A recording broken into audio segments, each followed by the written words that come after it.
Bella Padilla, Aljur Brenica, and Raisa Sinon. Yes. Machete, last week na, no? Opo. Bella, kwento muna kung anong dapat abangan Ayan, sa huling linggo ng Opo, syempre Machete. gusto po mag-thank you muna lahat kami from the cast at yung crew, production, staff ng Machete. Sa lahat po ng sumabaybay dun sa first 7 weeks ng Machete. At abangan po ninyo ang bagong character na papasok, kung sinong bagong makakalaban ni Machete sa huling laban ng buhay naming lahat. Ayan. Si Panoorin Raisa po. muna bago ang Machete. Yun. Abangan nyo yung huling linggo ng Machete. Abangan nyo yung kung sino yung lilikhain ko para makalaban yung Machete. Ikaw tagali ka. Aljur, Machete. Yes, abangan nyo po yung makakalaban ko po dito sa huling linggo ng Machete.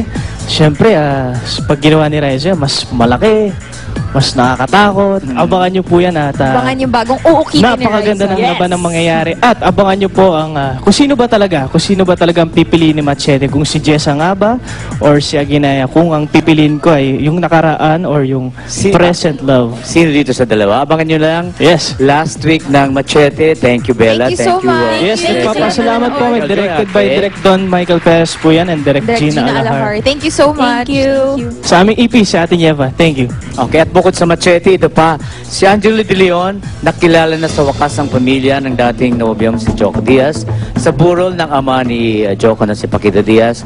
At Regine Velasquez, kukwento mamaya kung bakit na ospital ito kamakailan at kung bakit aminado siyang hirap bumirit lately. Lahat yan sa pagbabalik ng Star Talk PX.